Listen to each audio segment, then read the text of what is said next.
Repetitive strain injuries can affect people in a wide variety of occupations. Anybody whose work involves rapid, repetitive movements requiring pressure of their hands and arms is at risk. Prime targets are typists, clerks, printers and process and component workers. Tenosynovitis sufferers may experience pain in their arms, neck, shoulders or legs. Last night's public meeting was called by a group of women, many of them tenosynovitis sufferers, who are anxious to draw attention to the condition. They are concerned that many people are suffering the pain it brings without being aware of the cause. One of those women is Robin Trail, an occupational therapist with the Hunter Region Rehabilitation Service. That's why it's been very difficult to diagnose, because sometimes there's no physical outward appearance of anything other than, but they have tremendous pain. And what do you recommend people do to prevent these injuries? To perhaps be aware of what is going on in their workplace, to try and organise good posture, because this is very important to have good posture. Of course, if you're in a position where your neck's down and you're holding your hands incorrectly, that's already going to increase the muscle strain. About 300 people attended last night's meeting, many more than organisers expected. There were a number of official speeches by tenosynovitis sufferers, health workers and unionists. A self-help support group was formed as a result of the meeting. Very important meeting tonight because the first one where public meeting.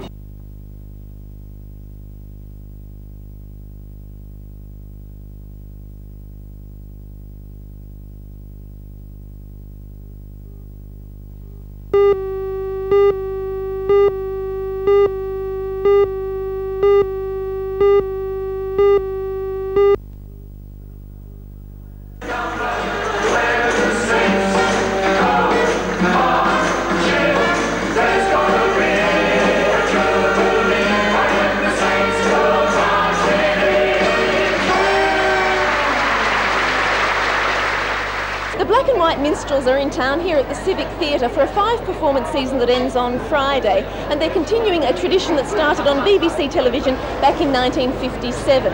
It's a tradition of variety that Newcastle audiences have obviously gone for, because there was a big night on opening night and most of the performances are heavily booked. After the first show, I caught some audience reactions. Very good. Which did you enjoy most? I think the main singer. It was beautiful. Right. Excuse me, would you like to tell me what did you think of the show? Fantastic. Very lovely. You really enjoyed it, obviously? No, I first got into theatre when I was 14 on the organs. Yeah. Yeah? And I've seen all shows like that, but that comedian, he got a terrific writer. Oh, lovely. It was worth coming to see. Thanks very much. It was a very good show. Very good show.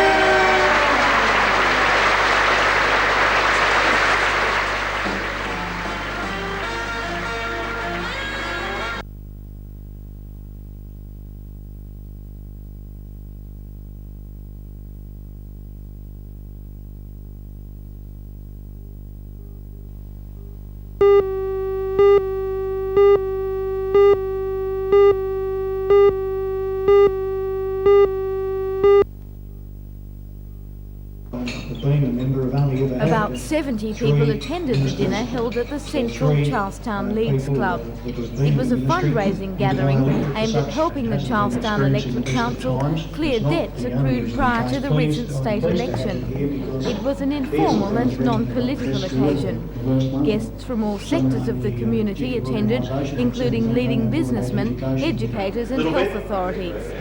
Mr Mulock was introduced to the crowd by the member for Charlestown, Mr Richard Face. Rather than use his speech for politicking, Mr Mulock chose to entertain with a series of anecdotes about his political career. Last night was the first fundraising dinner to be arranged by the Charlestown Electorate Council, but more a plan for the future. And Keith Cousins, the chairman of the trust, was standing at a microphone like this and he was reading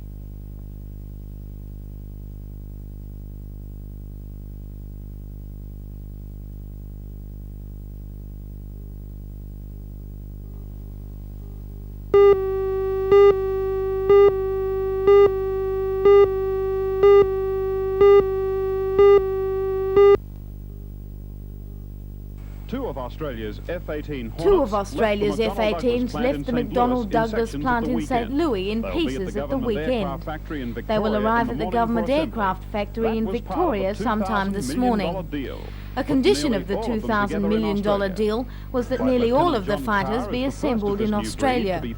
One of the first pilots to be fully versed with the new aircrafts is Flight Lieutenant John Carr, formerly from the Williamtown RAAF base. He is working at America's Lemoore Naval Base, training with US pilots. At only 33, he's had almost 400 hours at the controls of the ultra-sophisticated fighter. When he returns to Australia, he will be responsible for training the country's first F-18 squadron. Flight Lieutenant Carr used to fly the Mirage. He says the old French jet can't compare with this $22 million model. It does everything the Mirage can do, better. It's more than I ever thought it'd be. It's tremendous. I think it's one of the smartest buys we've ever made in the Defence Force.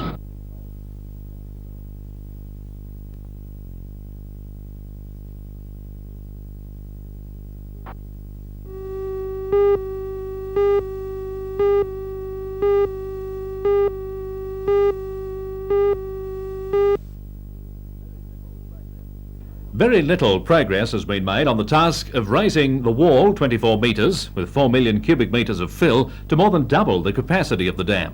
The Engine Drivers and Firemen's Association and the Metal Workers Union have been on strike for 5 weeks, and the remaining workers belonging to the AWU and the BWIU have made little progress as a result. The unions are claiming a site allowance of $1.35 an hour in lieu of all special rates and $10 a day travelling expenses. They say these were the rates on the Glennies Creek Dam, a comparable job by the same contractor. The Citra project manager said today he had not had official word on the union's latest stand, and what work is possible will continue for the time being. He said Citra had no intention of abandoning the project.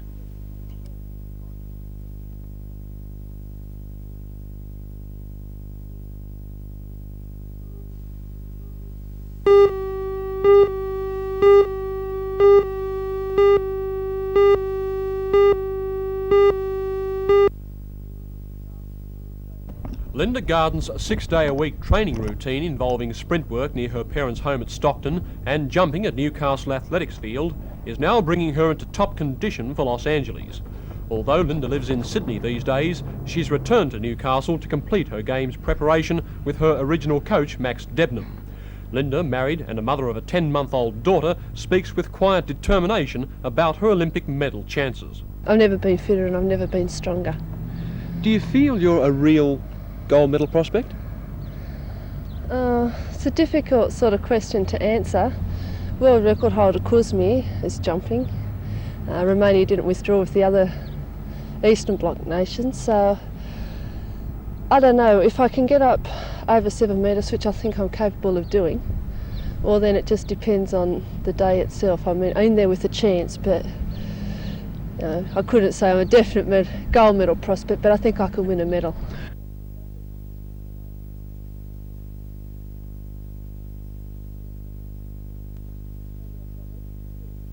Many I've got left to do. Usually you've got a set number of repetitions to do, and usually that's all that goes through my mind. I think, that's 3 to go or 2 to go or something like that. I never really think about it because I find that if I do, I tense up in training, I really struggle and all that sort of thing. I find that I'm better off just concentrating on what I've got to do and thinking about my technique as I'm running. And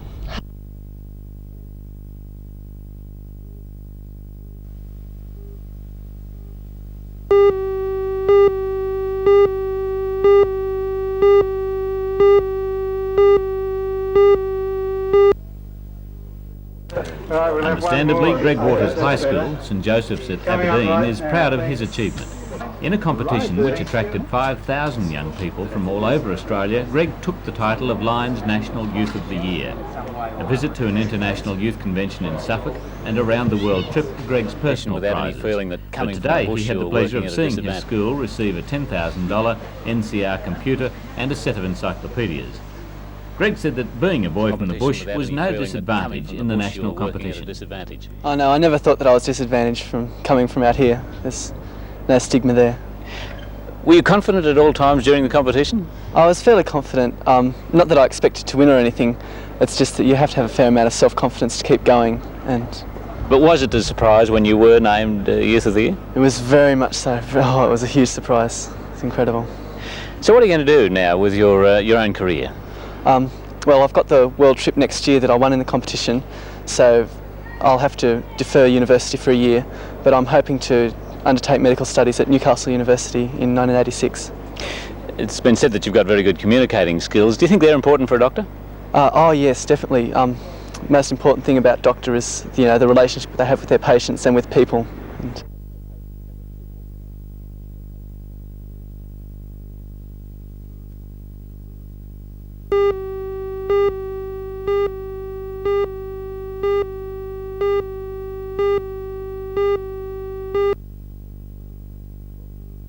Good morning everyone and welcome. As you know, over the last couple of months I've urged caution with regard to interest rates, and I believe that advice has been spot on. If we look at the recent issues of semi-governmental loans like Energy Commission of Western Australia, New South Wales Premier State bonds and Queensland bonds, we've seen significant increases. In the case of the Queensland bonds, the top rate is 14%, and in the case of Energy Commission of Western Australia and Premier State bonds, the top rate is 13.75%, and that's an increase of 0.75% over their recent issues. Now don't forget, if you're coming up for retirement, and I stress coming up for retirement in the new financial year, if you haven't got the capital available now to take up your full allocation of either Energy Commission loan or Premier State bonds or Queensland bonds, don't forget, as I frequently remind you, about that 10% deposit facility. You can put down a 10% deposit now, and I'm talking about the Queensland bonds, and you can pay off the balance when you receive your lump sum superannuation payment up to the 20th of July in the new financial year. Now this is a great way to reserve, lay by, call it what you will, your full allocation, because I'm quietly confident that we have seen interest rates peaking or very close to peaking. Now you've got 3 on the market for the moment. There'll be new loans announced from time to time, and don't forget when you can to stagger your maturity dates, and don't forget to stagger your interest payments, because that's going to mean a tremendous difference to you as far as your retirement needs are concerned. Now those loans again are Energy Commission of Western Australia, Premier State bonds of New South Wales and Queensland bonds, and in the case of the Queensland bonds you can also invest for a 4-year term at 13%, and I'd have some of that as well. I'll see you next Monday.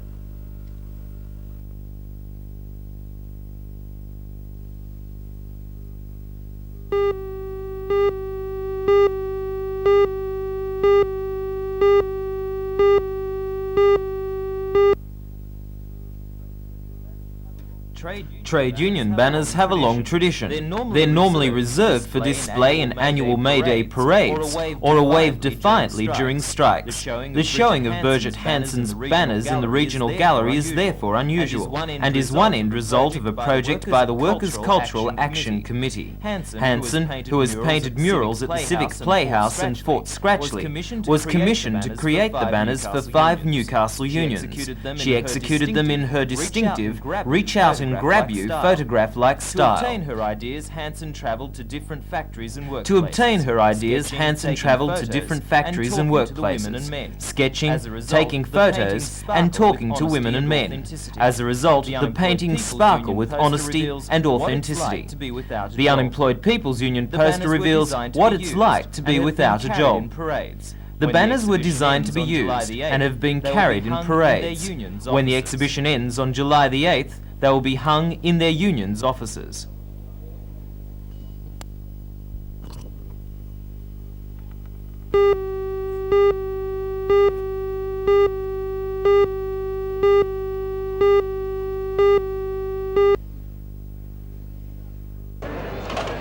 Newcastle defeated Central West 18-6, with winger Damien Brown scoring tries along with a try by centre Ian Neal, while 5'8" Liam Maroney landed 2 penalty goals. Newcastle seconds completed the Grand Slam for the zone when they won the President's Cup and the Richardson Shield.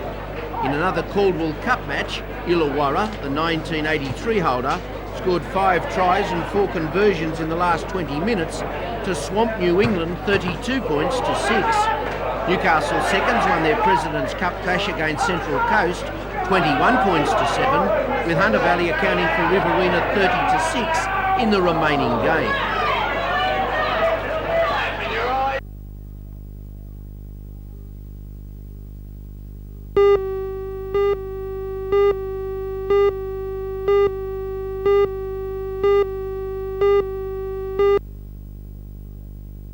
There was a fair bit of work to be done to get to this stage, but it was always envisaged to float back a portion of the shares to the people in the region.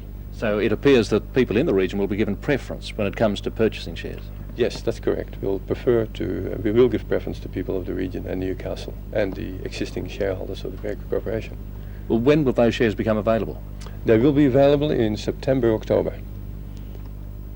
Our stockbrokers are working on the final detail, and that should be September, October. And what about a price? Any way of knowing just what they'll be worth? Well, the price, of course, is a very important factor, and we're waiting for final advice from our stockbrokers before we can name that price.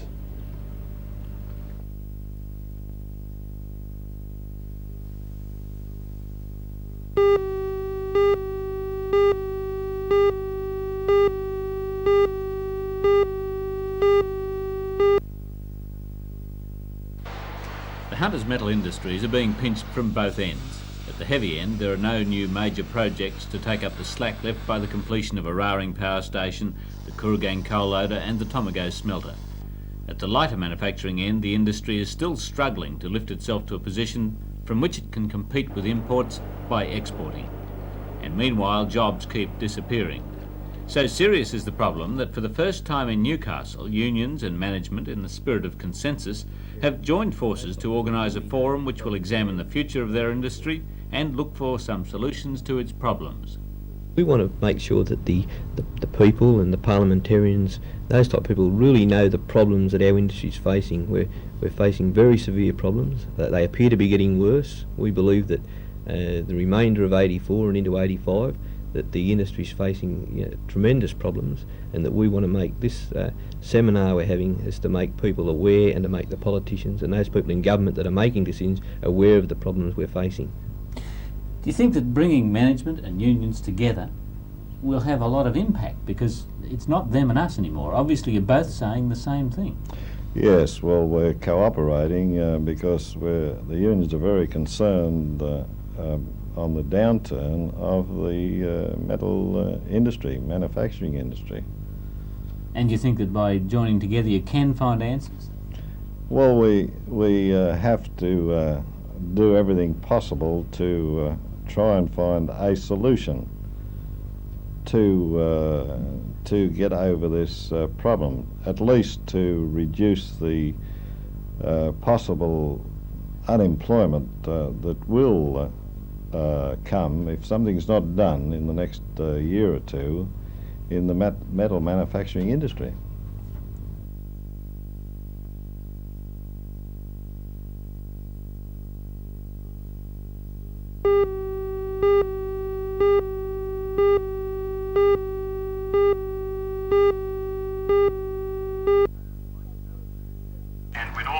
State Emergency Service volunteers in the Cessnock region certainly had cause to be happy today.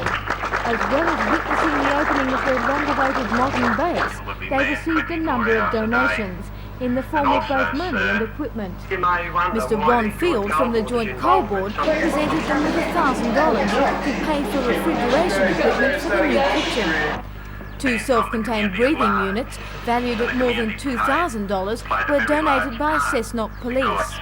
The Curry Rotary Club provided a new 2-way radio, and the Mayor of Cessnock, Alderman Gordon Williams, handed over the keys to a 4-wheel drive rescue truck. The truck, which will be used as a backup vehicle, was bought for the SES by Cessnock Travel. The volunteers were not prepared for yet another donation of $1,000 by Police Minister Anderson on behalf of the state government.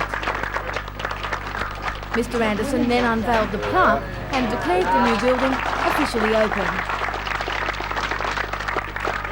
The building was named after the late Mr. John Tinkler, who devoted 25 years to establishing and coordinating volunteer emergency services in the Cessnock region.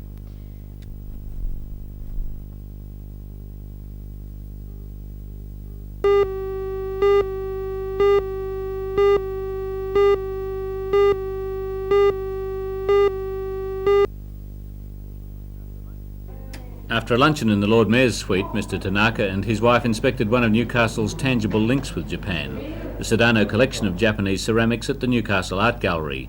Both visitors expressed their admiration of the collection, which includes works of Shoji Hamada, officially listed as one of Japan's living national treasures. The Tanakas were accompanied on their tour by 2 Year 9 Japanese language students from Newcastle High. After the art gallery, the next stop was Blackbutt Reserve to see kangaroos and koalas.